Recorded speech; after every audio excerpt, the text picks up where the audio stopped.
Hello everyone, welcome to the Watchtower. I'm up here logging in for monitor duty, and today we are going to be doing a spoiler review of Batman, the Three Jokers. That's coming up next.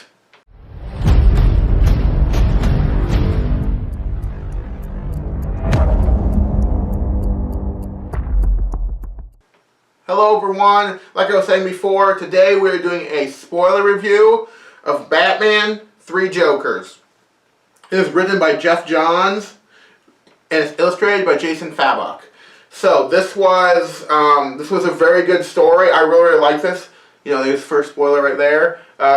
Just gonna go ahead and jump right out there and say I really like this book. I thought it was really well done.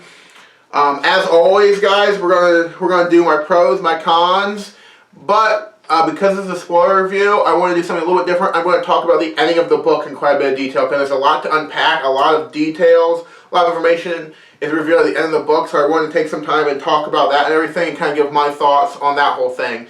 And that's why this is a spoiler one, because when I was, and you know, you guys know that I like to do non-spoilers because I want to inform you guys of kind of what I think, but I want you guys, you know, to pick this up and read it for yourselves and not ruin anything. But reading this one, I knew there was so much in here that I just wanted to talk about. I had to do a spoiler review for this one. So, if you have not read this book yet and you're interested in reading it, go ahead and pick it up, read it, then come back and watch my review. If you don't care, or maybe you know you don't care about spoilers or anything, welcome. We're going to dive into it. Like I said, pros, cons, talk about the ending, give my overall score. But first, the basic premise. So the basic premise of this book is pretty much in the title. There's three different versions of the Joker.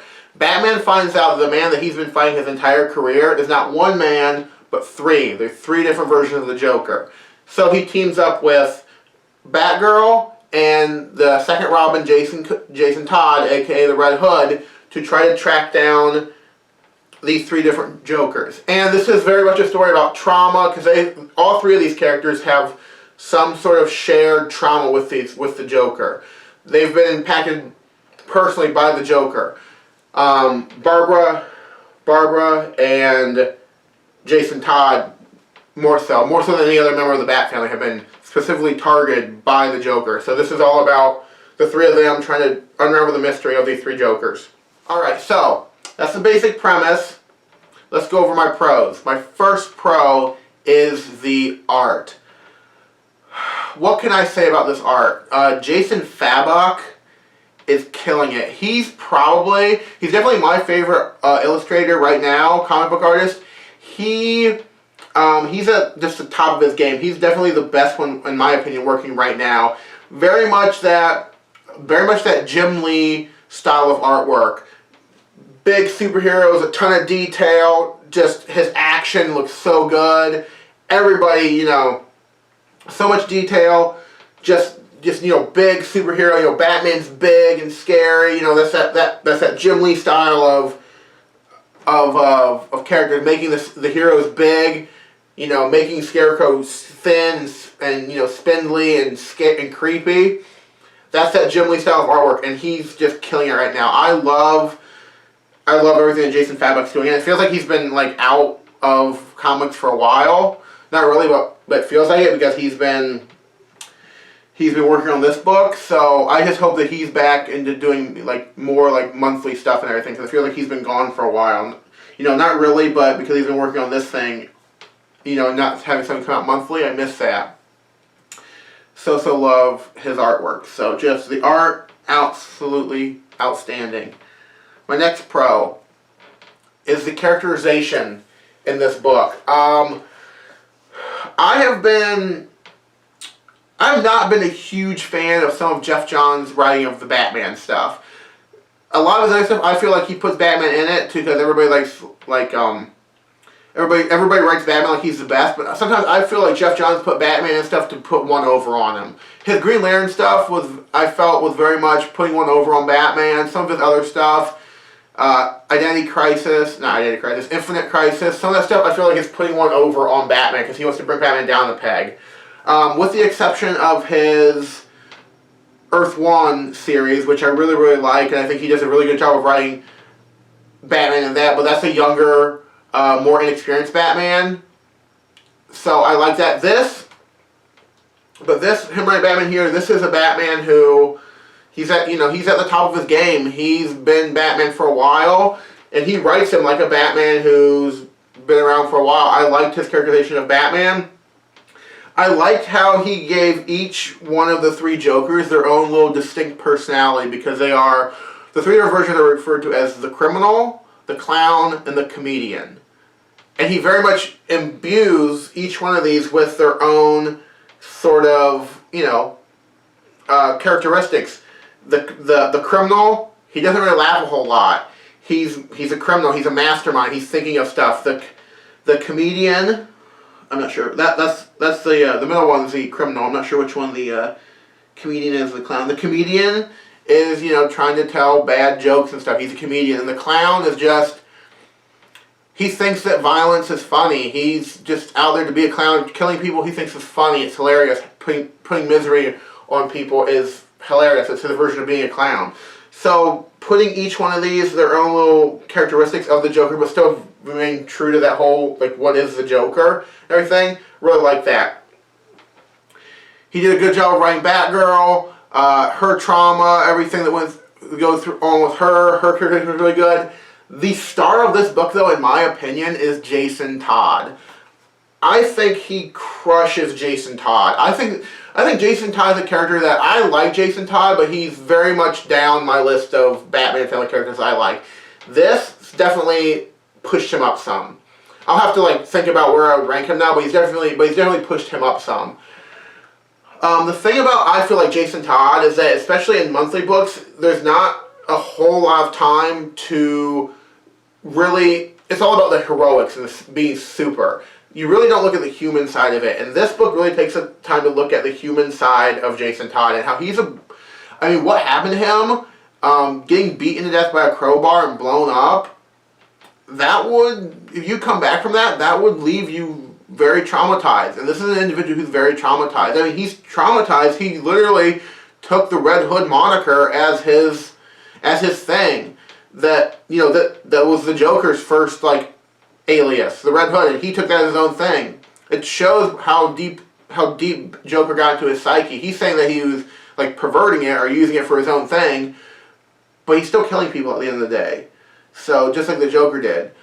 So, very interesting. I loved his characterization of Jason Todd. I thought it was really good. There's some really good moments between him and Batman, which you really don't get to see. Why does Batman allow a person who is part of the Bat family to actively kill people? What is his thoughts on that? And they have a very good interaction and stuff, and them kind of butting heads on Jason Todd's philosophy and how Batman's guilt and grief over what happened to Jason Todd, and very, very good. I love that characterization. My last pro for this is the exploration of trauma.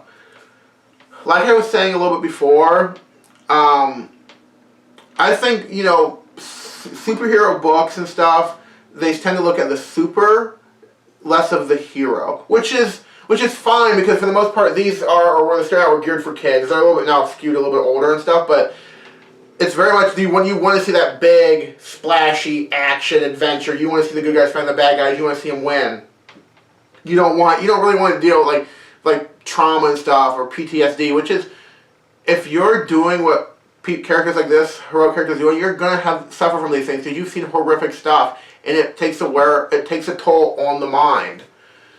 So it's nice that recently books have started to be kind of looking at that, like this, Heroes in Crisis, which I had some issues with Heroes in Crisis, but that was looking at it. Some different, more modern stuff is kind of looking at that trauma that heroes face and stuff, and how they put it behind them and go on. At the end of the day, I love big, splashy fights and explosions and everything as much as the next guy. But it's nice to ground some of these characters in human feelings and stuff. Especially characters that work really well for it are Batman-related characters, because they are all human. They don't have really any superpowers. They're all human. So this was a good look at the three of them, Batgirl, Batman, and Jason Todd, Red Hood, at their trauma. I thought they did a really good job of showing each of their trauma. Especially, like I said before, Red Hood. They really did a really good job of showing his trauma and what he went through. Because this is a character who's never really explored his trauma. He's never had the family network to express himself. He's always been kind of the black sheep of the family after he came back, or even like before he died. He was kind of the black sheep. He was a criminal before and everything. He wasn't like, he wasn't someone who was just like a good person overall. He was kind of did bad things to survive. He was a street kid. So and he's never had the opportunity to really heal. He's never been close to the rest of the Bat family to heal, to talk about when he went through. Batgirl is kind of farther along healing and everything than he is, because she's been connected close to the Bat family and everything, and she's been able to talk with other members of the Bat family. She's had support from Bat family and from her father and stuff to deal with this stuff. Batman as well has that family network to help him with stuff, even though his trauma isn't as great as what Jason Todd went through. I mean, the fact that you're tied up, you're beaten for days, and then you're blown up, and this whole time that you think that Batman's going to come and save you, but you die alone, and Batman doesn't come and save you, and then you die, and then you come back to life.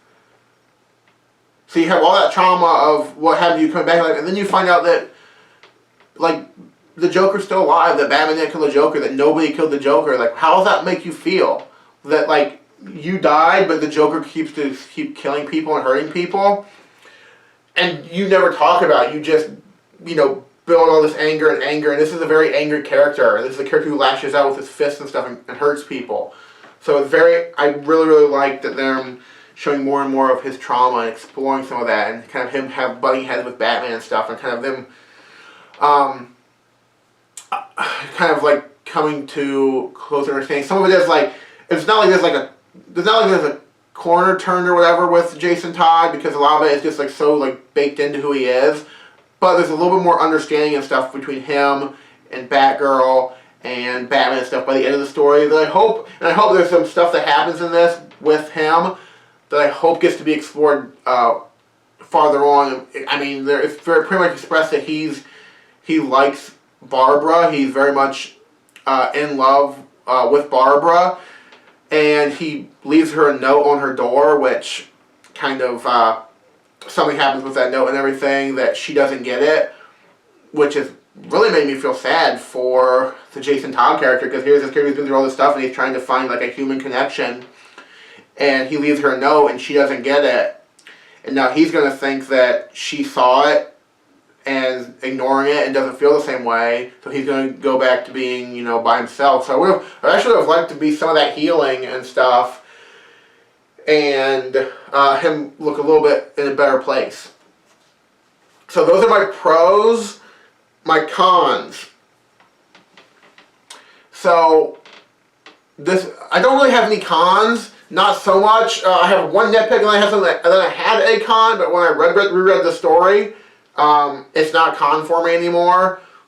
So we're going to go into that. My one little nitpick is, like I said before, Jason Todd really had a connection by the end of this book with Barbara Gordon, and he writes her a letter telling her how he feels and everything, and how he'd like to try and have a relationship with her, and he takes it to her door of her apartment. Well, it falls off and gets swept up by the janitor, the custodian of the building, and she doesn't get it. So it leaves, I would have liked her to get this letter and see where that played out, and maybe Jason Todd goes on a little bit of a path towards healing. A little bit more of a healthy relationship, someone he can lean on in his life. That would have been nice. But, if they do another one of this, Jeff Johns has said before that he would like to continue this if the sales warrant it and everything, and if fans like it, he would like to do a second volume of this. So, we'll have to see how that all plays out and everything, with the relationship if we get a second one. But, a little bummed that he didn't get some sort of, set off into a better place by the end of this. But, that is what it is. Like I said, doesn't kill the book for me, doesn't hurt the book, but just a little bit of just for me personally, I want a little bit of a win for Jason Todd. But I understand the story aspect of it, I understand why they did it, I would have liked a little bit of a win. Next, This was a con for me, but after rereading the book, I got rid of that. It's not a con for me anymore, and that is, at first, I thought the ending was very anticlimactic. We're going to get into the ending and everything here, but my first reading, I thought was like, oh, well, that's kind of like, I felt like it was all this build-up and then kind of just fizzled at the end. But after reading it and going through everything, I don't feel that way. I felt the ending was just about perfect. I liked how they set everything up and everything. I really, really liked what they did with that and bring it back down to the character. So, no, not really a con there. So, let's go ahead and talk about the ending, though. So basically the ending of this is, by the end of the book, there's only one version of the Joker left. The other two are killed. The one version of the Joker left is the comedian. Is the version from Alan Moore's The Killing Joke. That's the one that's, by the end of it, is the one that's left. Probably for most of us, the version that we are most familiar with being the Joker with his backstory and everything, but there's a lot of insight that comes out at this very end, the stuff that the Joker doesn't know, that Batman knows, and stuff that the Joker knows that Batman doesn't know. So, very, very interesting. The first thing is, after everything's all done, Joker is sitting in the back of like a SWAT van, getting ready to be taken to Arkham Asylum. Batman's in there with him, and they're having a chat, kind of like a heart to heart. Except Joker's doing most of the talking, and Batman's not really saying anything. Very similar to the end of The Killing Joke, where they're having their little back and forth, and they're having a dialogue with one another. And I really, really liked this little chat they had. I thought it was so well done. It pretty much, lays out what Joker's whole thing is, that he knows that Bruce Wayne is Batman. He knows all the allies and everything, and he doesn't care because he doesn't care who Batman is. Batman is, the purest version of Batman is Batman. It doesn't matter who he is when he takes the mask off. That's not important. And he's not going to tell anybody, because if he tells someone, then that individual or whatever might try to kill or stop, Bruce Wayne or something, or Bruce Wayne might stop being Batman, and he doesn't want that to happen. He loves their interactions, and he's not going to act on any of the information that he knows. But he says that he's known it for forever, that they're one and the same, and he doesn't care. Because the only thing that matters is Batman. And it's just this very interesting thing with the Joker, where that's just not important to him. And not that, but at first, after I was a little peeved that we didn't get more information on the history of these Jokers or whatever. So basically, what it is, there was one Joker, and then he created another version of himself to try to make the perfect one, and then another one, and then they made another one, so there's three of them. So there's three different versions they try to make the perfect Joker. And this one and the Joker that's left at the end, the comedian one, at the end of the book was talking about, what he wants, and how the clown Joker just wanted to kill people and hurt people. He said that's so common, it's boring. He said the criminal was delusional. He wanted to make a better version of the Joker. And he said, well, there is no better version of the Joker. And then he said something that I really like. He goes, I bet he regrets making me. Or do I regret making him? I don't know. Who knows who made who? But we're all just here now.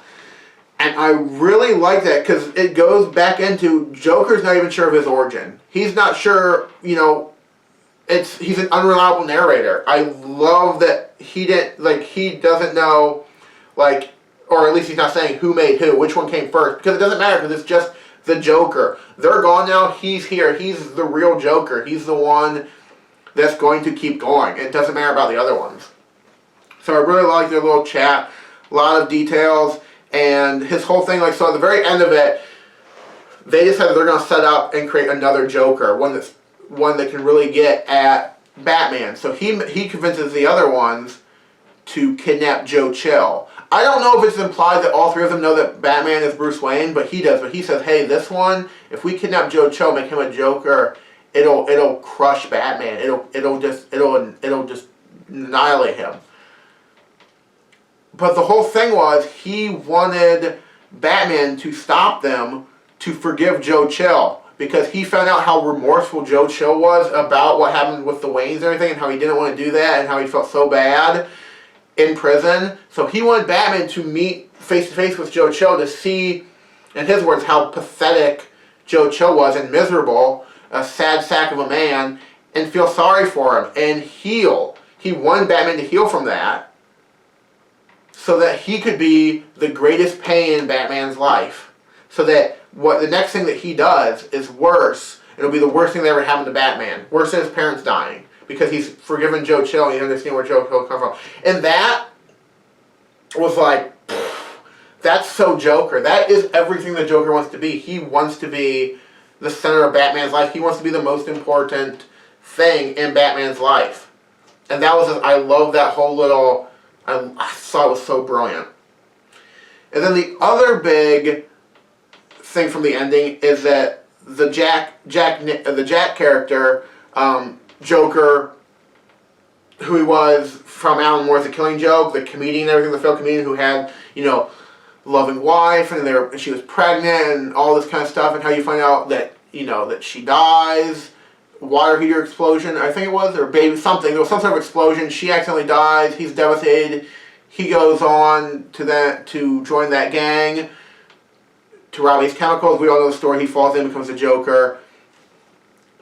This flips that on its head, and you lose sympathy for him before he was Joker, which I thought was brilliant, because people just don't flip switches like that. So what you find out is at the very end of the story, that his family that he had before he was a Joker is still alive. That she was afraid of him before he was a Joker. She thought that he was dangerous, that he was going to hurt her, hurt the baby. So she went to the cops, said, hey, I think this guy's going to hurt me or whatever. So they faked her death, moved her way into witness protection, and then told him that his wife died and that she was gone. And then Batman then took her, and Batman's been watching over her all these years, knowing what her past was and everything tied to the Joker, figuring it all out. He's been protecting her and keeping her and her son safe all these years from the Joker. So I saw that was, at first I was like, oh, why did they do that? Why did they have this? But it's so that it plants the seeds that this guy, his wife saw that he was dangerous and that there was a darkness in him. So he's not just this good, just down on his luck guy. And it takes that, the whole one bad day thing, yeah, it can turn it, but you don't just go from being sweet and nice and loving to then just being a homicidal maniac. There has to be little breadcrumbs and little characteristic traits to turn you into that. So that's what they're saying out there. They're saying, oh, that there was always those little markers. He just needed a catalyst, a push, to become that. So I thought that was really brilliantly done. I understand why if some people don't like that or whatever, but I thought it was just brilliantly done. Kind of that loss of sympathy for him before he was the Joker. I thought it just really just defines who he is as a character. But anyway, guys, that's it for me. I thought this was really good. I thought this was a great book. I would probably give this not quite a 10 out of 10, probably a 9 out of 10. This book is almost a perfect book. I would give this a 9 out of 10. I thought it was so well done. I'm interested to see if they pick this up, if they do more with it. But other than that, guys, so well done. I thought it was great. But anyway, guys, let me know in the comments what you think. If you liked it, if you hated it, if you thought it was wrong. Whatever. I love hearing from you guys. I love hearing your opinions on this kind of stuff. I love doing this. So thank you all so much for watching. Please like, comment, and subscribe. And I will see you the next time that I log in for monitor duty up here in the Watchtower.